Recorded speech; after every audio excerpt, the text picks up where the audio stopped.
RDC est une et indivisible. De la population de tout le monde, c'est qu'il faut tout arrêter pour faire face à cette situation. Et que nous ferons de cette terre richement bénie un réel havre de paix, de prospérité et de progrès social.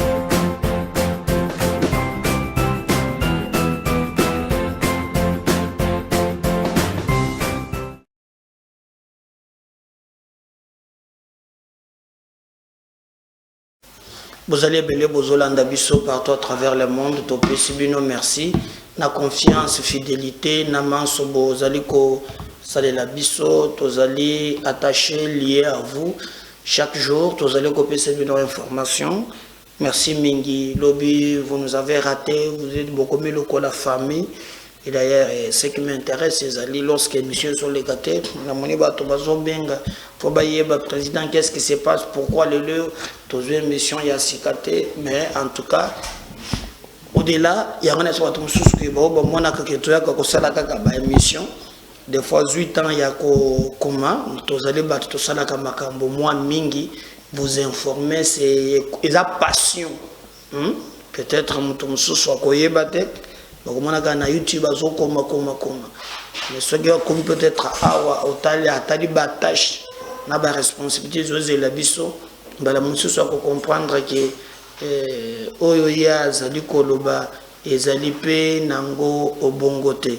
Donc il était grand temps il y a que biso nyonso vraiment d'une manière ou d'une autre to travailler pour te makambo yango ezala très bien et que moko na moko na niveau naye a mimonisa qui a koki ko apporter un plus na chaîne na biso mais je suis très reconnaissant na bino parce que ce qui me donne aussi la force de devenir chaque matin tongo etani moni okeina ne pas été olobina banda ko informer bande konangai ya bolingo baye bazali na confiance na fidélité ya kolanda biso chaque jour bazali ko partager nos émissions chaque jour bazo liker chaque jour bazo lakisa biso amour bandeko wana tokoki jamais alors jamais ko bossa na bango et na pesi bino merci na yebi mboka ozate na yebi ville ozate bala mususu landa ngai na bureau ozolanda ngai na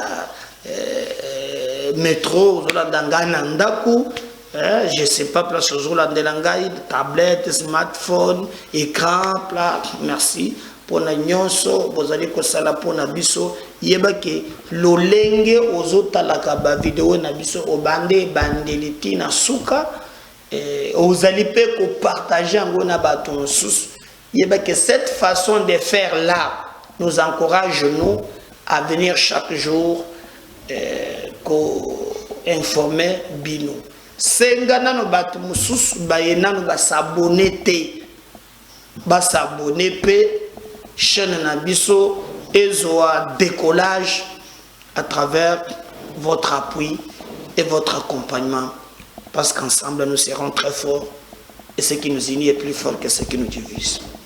Jean-Pierre Bemba Gombo na espace Grand Équateur à l'obi makambo belé oyo awa yokomi ko créer polémique vous voyez très bien que Bemba Batumingi Babanda qui Zelaye à se prononcer pour les enjeux de 2023. Et puis Nakamo Kasogi Basala Karani à Union Sacrée, il y a un document à l'IPEC. Na batu nyon sukotali na batu d'abord les seuls qui a les documents zagaye na l'IPEC anaye. Donc na niveau ya Union Sacrée, Bemba Zali Katombi azali, Bahati azali, na mosaïque oyo ya FCC oyo bayaki.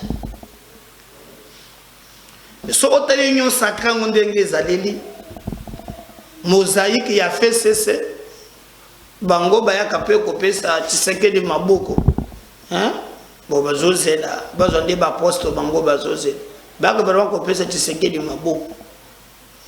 Mais ce qui ozui pe côté Moussous, ozui bandeko ya FDC, Batukutu ya Zalaka na clair. Maintenant que les autres se prononcent, maintenant, Ce que Bemba vient de dire aujourd'hui, Bati Assami Lobela Kiango Kala. Il y a le Bakina éclair, à Sangesage, le regroupement politique, il y a FDC allié, à Zelakete, Makamou, il y a positionnement, et pour ça, pour Yakolobayango, mais clairement, il avait dit, le choix est clair, FDC n'a pas parti, nous sommes les composés alliés, Bossa là par tous les moyens, Bo mouillé maillot, pour être tissé à la réélie. Là, tout le monde va vendre qui tâtonner. Et d'ailleurs, je me rappelle même qu'à l'époque, il y avait un débat autour de l'appartenance linguistique et tribale. Les Bassoyi, les Bassali bloquent. Et je me souviens même à l'époque que Batumoussous, comment lui aller s'allier, afficher publiquement avant tout le monde qu'il y a quoi porter un Tshisekedi. Donc il a trahi les soyilophones. Mais il n'a pas tenu compte de ça. Il est allé jusqu'au bout et jusqu'aujourd'hui sans cause de la barrière passée. Même si Bakuba n'a makambo Mike Zarakame, il est resté droit dans ses bottes. Monsieur Bati Lukubu. Aujourd'hui, c'est Jean-Pierre Bemba qui lui rejoint. Bemba na Équateur. D'ailleurs, Babisingaïke, Bamonisiye passe pour ba leader mususu ya ndambu ya kangisa basalaki pe front na bango balobaki Bembe segela salam piaka po ya zokanisa ndenga zalaka premier vice-président et que MLC zakaka MLC ya kala boye ya Bemba na espace Équateur il faut zalam piaka kutu ba bengenga balobi nanga yete. Même dans Mboka, le chef coutumier, le bobeti sambula ou yakabujika na mai. Mboule beta ba instrument et beba mbemba ça de l'autre côté.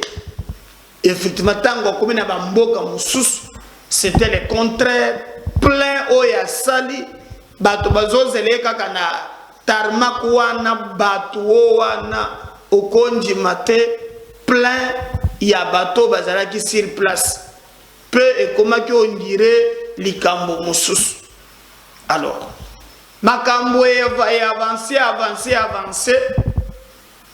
Et comme il a niveau que et Sengeli va vérifier batala poids réel oh ya Bemba et va comprendre que non Bemba a bungisi leadership na yete na Équateur azali toujours qu'on garde monopole il y a leadership naie mais mboka moko boye kombo ekimingai wana nde ba chef coutumier basanga ni mbule beti yakabujika no mai Bemba telemi apoli alobi akolongwa te po ba bisege déjà que non ba ko beti sambul batala boy bafle komi côté singekati et sali boy bazeli pendant 1 heure. Comment ça va déterminer babongisi pe asali ba meeting naie donc côté nyonso oya lobby aleki batu baleki pe ebele apesi message message à liboso Jean-Pierre Bemba Gombo abandi ko expliquer batu d'abord ndenge ni nakotaki na CPI ndengeni va monisier passe mais surtout le comment va to bazo akizeye que a sali tribalisme a sali makambo ya grave abanti ko expliquer batu pourquoi il y a kotaki na rébellion pourquoi simba ki minduki pona kobundisa bokonzo elekaki kala po bato balobaka keno yepe azalaka na makila Namabok et là Bemba alakisi alobi soki ye asimbi vraiment nunduki pona kobunda ezalaki pona plaisir ya kobunda te mais loko esalaki ki Bemba Gombo asimba minduki eke abunda bitumba wana ezali parce que balingaki ba écraser. Première explication à l'obaki bango tango bamona kike Mobutu azalaki pouvoir 32 ans yango babengaki Équateur nyonso bakomisa yango bilanga ya café donc esengeli baboma bato nyonso mais pas cause de pas manipuler bato j'exagère bon je sais pas il me donne la révélation balengi ba Équateur nyonso était la bilanga ya café pona nini parce que Mobutu asalaki 32 ans et ya lobaki akokaki kotika bandeko na ye te nde alobaki azwaki minduki po ete a défendre bango bon aye kopesa raison mosusu oyo ye apeseli bokoyoka yango alors soki ezali pa kaka penza ya solo po bino mpe boza na bwanya na mayele ya kolanda biso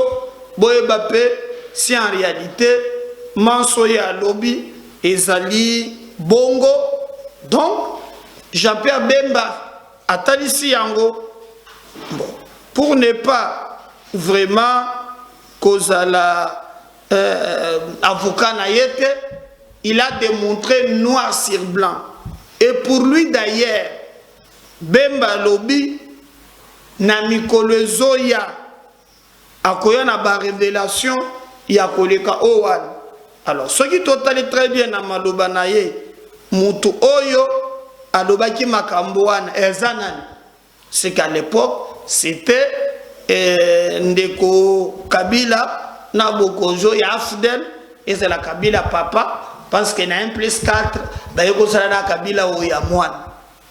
Alors il explique na profondeur pourquoi asimbaki munduki mais comme ngai na kokota na profondeur te na le place ya Jean-Pierre Bemba Gombo PVP c'est la radio te MKB c'est votre chaîne de vérité. Moi je vais vous laisser suivre exactement ce que Jean-Pierre Bemba explique d'abord avant tout ce qu'il a dit sur Fati hein? Mais il a parlé pourquoi asimbaki minduki liboso ya bandeko na ye ya bengangoni espace Grand Équateur ndenge alobaki na bango pourquoi ye azwaki manduki et boyoka plan o basela ki bandeko ya Équateur o Bemba yaki ko défendre selon lui soit yakate et lingaki ezala pire alors très pire même il a fallu qu'il ait courage naie à défendre bango pour te bango pe bazala très bien. On suit Jean-Pierre Bemba Gombo. On va revenir juste après pour continuer la deuxième séquence.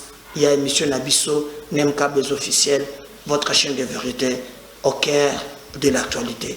À tout à l'heure, on suit Bemba. On revient juste après.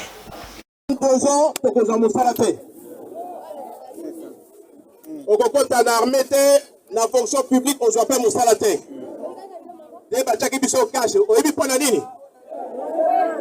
Parce que Balobi Bisso, Bandeko ya président Mobutu a 32 ans. Et si Kobati a Bisso compte à 0,32. Voilà. Yambi Balé. Balobaki Nini. Que Équateur Mobimba. Baroku Misango et Langaya Café na Bango. Wana boyo kaka. Boyo kaka te.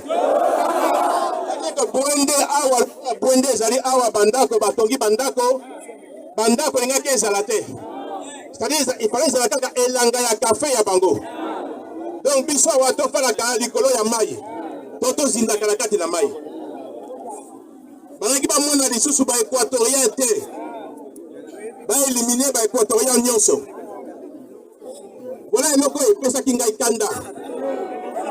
Tena lobi.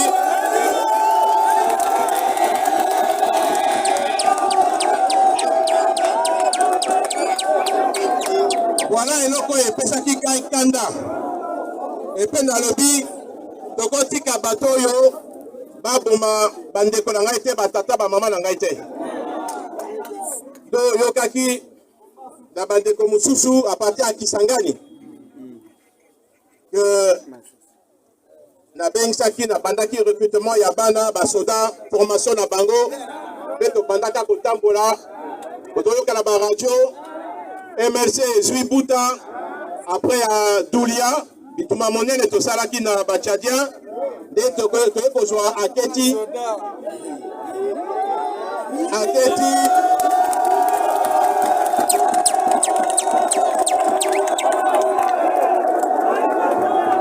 Après Aketi, Toki Sango, Bandeko ya Bumba, Batindi message non, Boya Awa, Boya Pekozwa Bumba, de to posons Pekozwa Moussalate.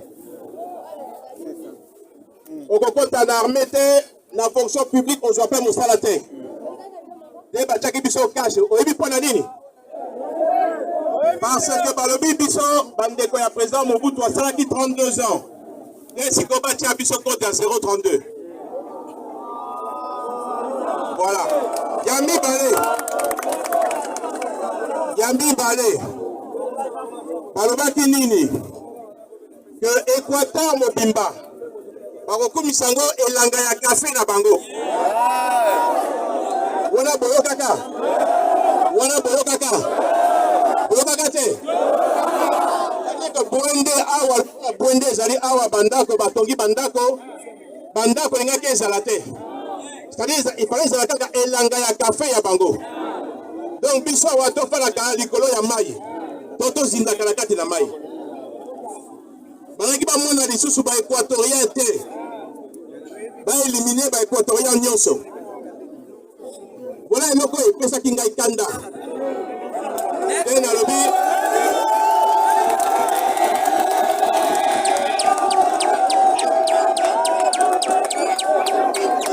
voilà eloko epesaki ngai kanda epe nalobi tokotika bato oyo baboma bandeko na ngai te batata bamama na ngai te do yokaki na bandeko mosusu aparte ya Kisangani que nabengisaki na bandaki recrutement ya bana basoda formation na bango mpe tobandaka kotambola kotoyokala baradio MRC Zui Bouta après à Doulia bituma monene to salaki na Bachadien de to ko zo Aketi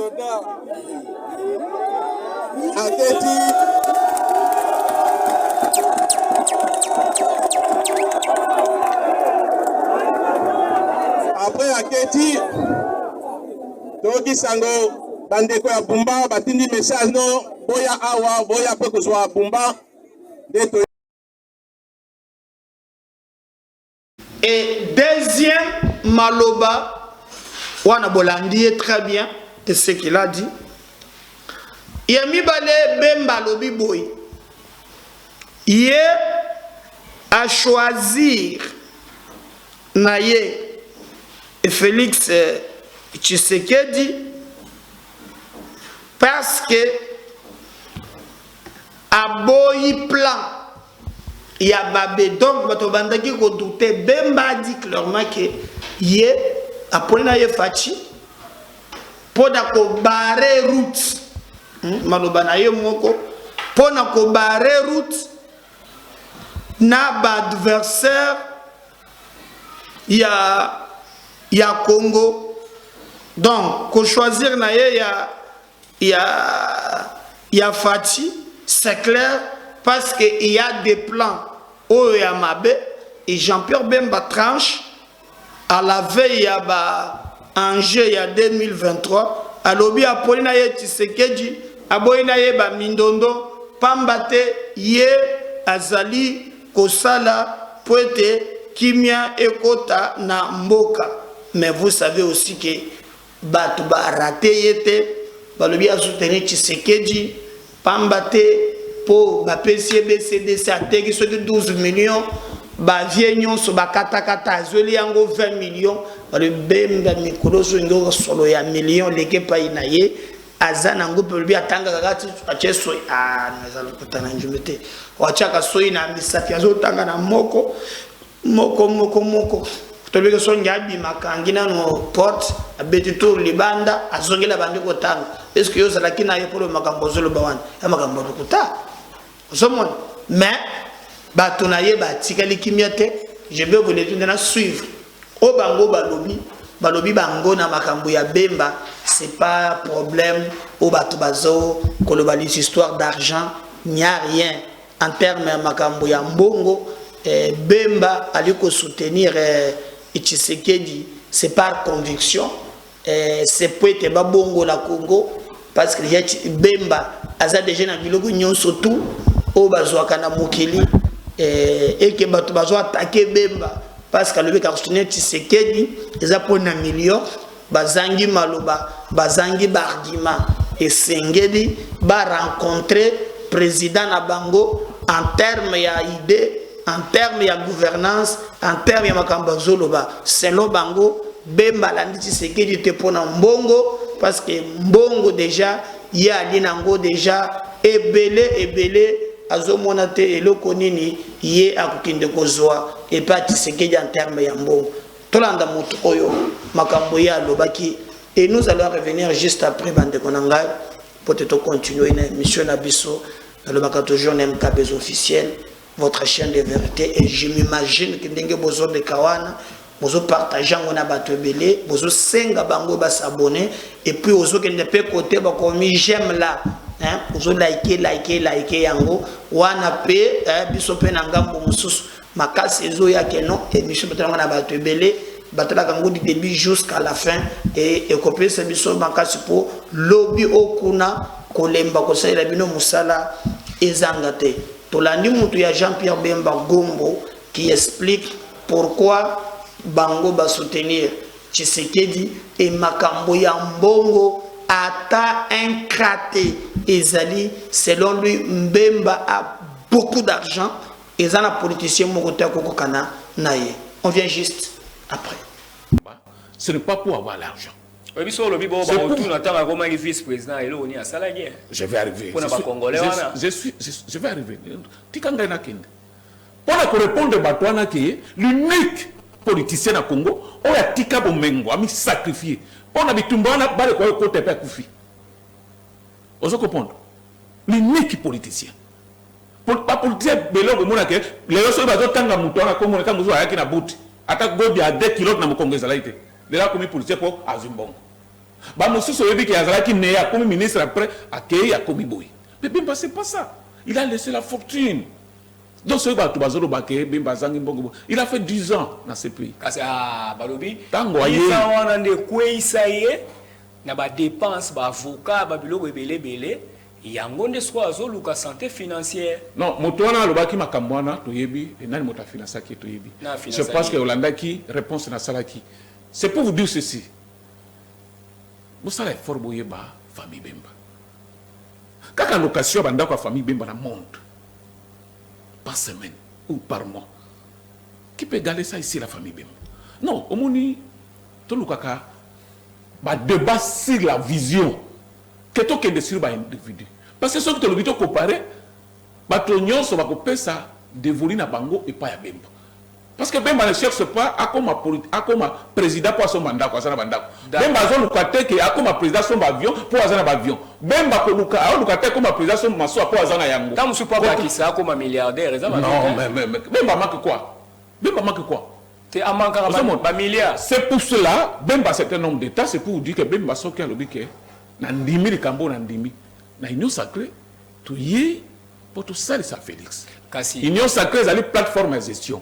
Na moment ba élection MRC ko na congrès beaucoup yé ba position MRC. Donc ça sert à rien ba raccordement frauduleux. Bemba ne souffre pas comme les autres. Ba mo souffre ba autres ba journalistes ba loba. Bazali ko bunda ko bazala maintenir comme ba ministre ba musu bazali ko bunda ko ba komisa bango ba ministre. Bon ça c'est pas la vision de Bemba. Yoka mutuna ba tu ebele. Ce n'est pas pour avoir l'argent. Je vais arriver. Je vais arriver. Pour répondre à l'unique politicien à Congo, on a tika bomengo, a mis sacrifié. On a bitumbana bale kwa côté pe kufi. Vous comprenez? L'unique politicien. Pour pas politicien belongo mona ke les autres bazo tanga mutona comme on kango zo ayaki na buti. Ata gobi à 2 km na mokongeza laité. De là comme politicien pour azumbongo. Ba mosusu yebi ki azalaki né ya comme ministre après accueilli à komi boy. Mais Bemba c'est pas ça. Il a laissé la fortune. Donc, ce il a fait 10 ans dans ce pays. Balobi. Tango na ba dépense ba avocat ba biloko ebele belé yango nde so azoluka santé financière. Non, motwana lobaki makambwana toyebi et nani mota finance ki toyebi. Je pense que Olanda qui réponse na salaki. C'est pour vous dire ceci. Mosala fort boyeba famille Bemba. Kaka location banda kwa famille Bemba na monde. Par semaine ou par mois. Qui peut garder ça ici la famille Bemba? Non, omoni to lukaka ba débat sur la vision que to que sur ba individu. Parce que ce que tu as comparé, Batonyon so ba kopesa dévolu na bango et pas ya Bemba. Parce que Bemba ne cherche pas à comme président pour son mandat quoi ça na banda. Bemba zo lukate que à comme président son avion pour azana avion. Bemba ko luka a lukate comme président son maso pour azana yango. Tant monsieur pas qui ça comme milliardaire ça va. Non mais Bemba manque quoi? Bemba manque quoi? C'est pour cela, Bemba certain nombre d'États, c'est pour vous dire que Bemba soki a lobby que Nandimi le Cambo Nandimi, na union sacrée, tout y pour tout ça ça Félix. Union sacrée, c'est la plateforme de gestion. Na moment de l'élection, MSC au na congrès, beaucoup y ba position MSC. Donc ça sert à rien par raccordement frauduleux. Bemba ne souffre pas comme les autres. Ba me souffre pas autres de journalistes ba loba. Bazali ko bunda ko bazala maintenir comme ba ministre ba musu bazali ko bunda ko ba komisa bango ba ministre. Bon ça c'est pas la vision de Bemba. Yoka mutuna batu ebele Jean-Pierre Bemba Gombo ndenge ni makambo wana ekozala mutuna ye alobi sango mususu bandeko na ngai na émission de leto kobeta lobi na lekaki awa na beta ke lisolo ya IGF na bande ko mususu baye o ba comprendre na bango eloko te o ndenge nini okolo ba pona IGF ke non bazana cour de compte faut ya boy na boy pour vous montrer que biso émission to salaka ezalaka ba blague te to le mukaka na tongo te nde bo mseme ba share na bilo ya ba fake news ya ba biloko wana biso to za bongo te. Moi je prends le temps na ko la classe nanga ya droit karate na kusilisa menasi na silisa na communication. Je suis licencié en communication des organisations. Et ngai balakisanga do lenge nini ba pesa ka info musala nazo sala oyo ya musala na tangela d'abord chic. Avant il y a ce qu'on appelle confrontation des sources.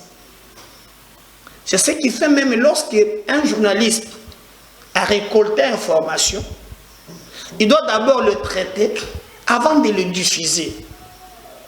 Mais un journaliste ne brille pas sur piste. Il doit garder jalousement source naïve. Je suis pour la lingeti. Mais il a généralisé aujourd'hui. Non. Et c'est le cours des comptes et salamoussala. Mayena Lobaki, Monogonanganganga. Aujourd'hui, ces magistrats ont prêté serment devant le président de la République. Comme ça, la Cour des comptes peut aussi auditer l'IGF.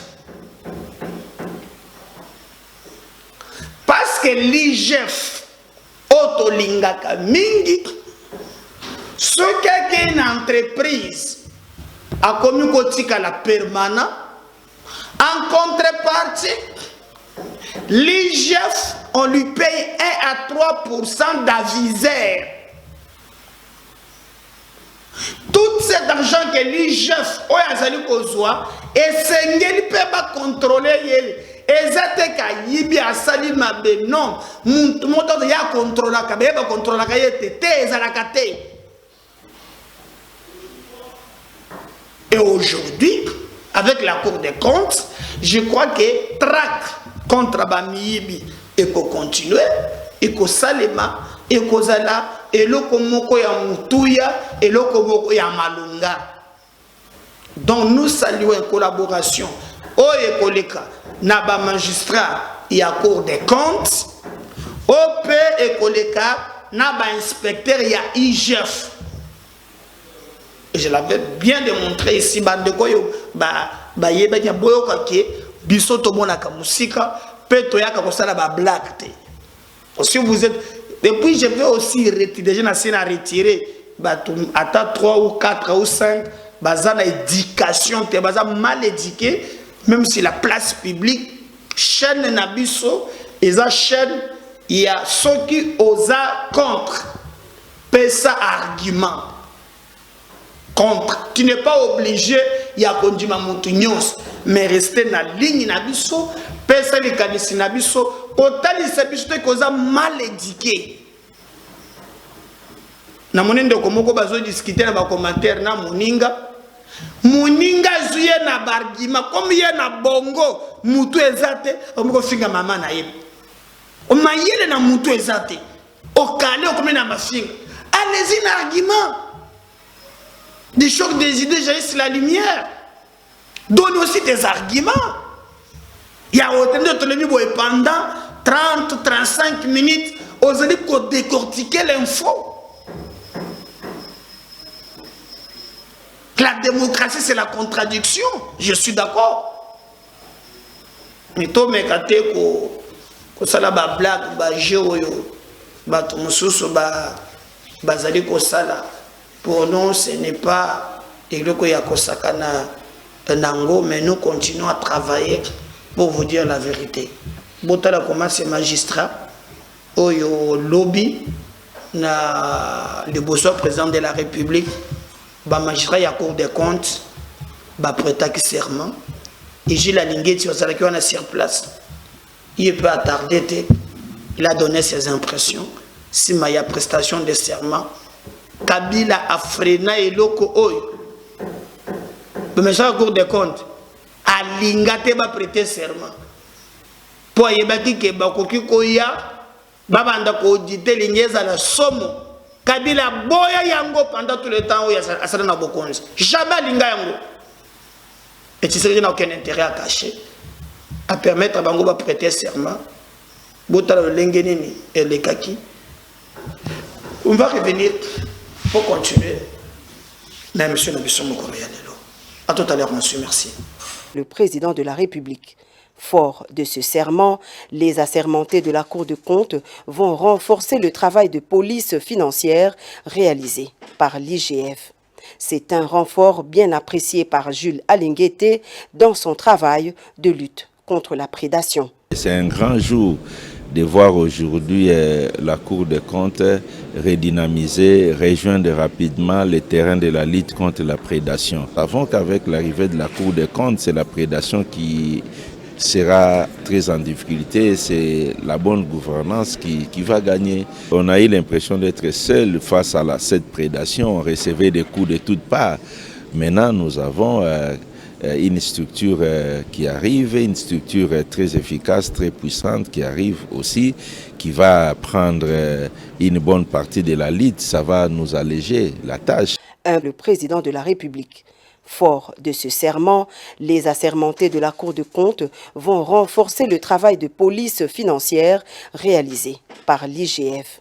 C'est un renfort bien apprécié par Jules Alinguete dans son travail de lutte contre la prédation. C'est un grand jour de voir aujourd'hui la Cour des comptes redynamiser, rejoindre rapidement le terrain de la lutte contre la prédation. Avant qu'avec l'arrivée de la Cour des comptes, c'est la prédation qui sera très en difficulté, c'est la bonne gouvernance qui va gagner. On a eu l'impression d'être seul face à cette prédation, on recevait des coups de toutes parts.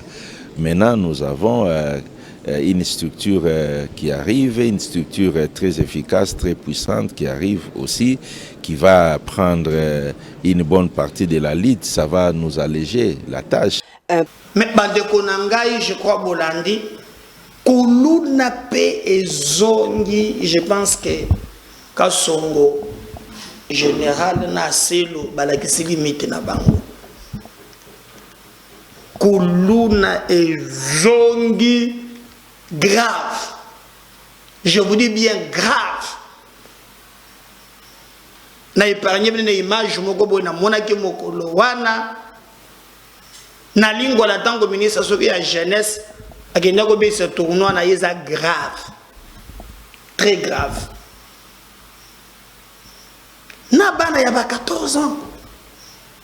C'est très grave, très très grave.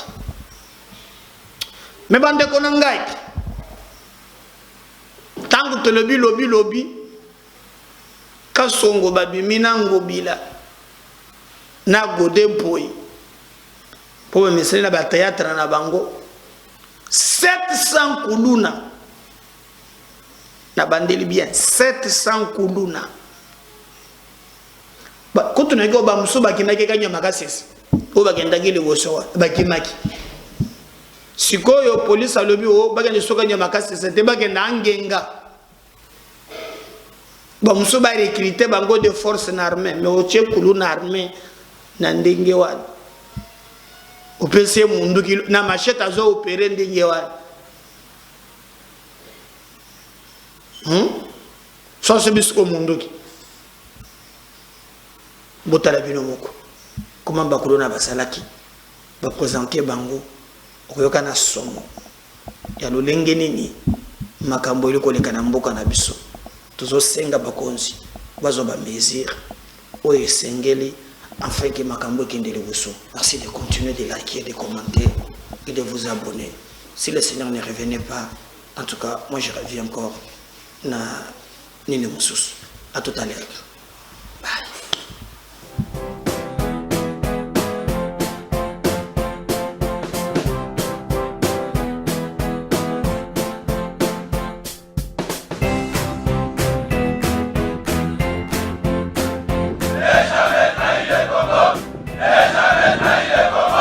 La RDC est une et indivisible. De la population et de tout le monde, c'était qu'il faut tout arrêter pour faire face à cette situation. Et que nous ferons de cette terre richement bénie un réel havre de paix, de prospérité et de progrès social.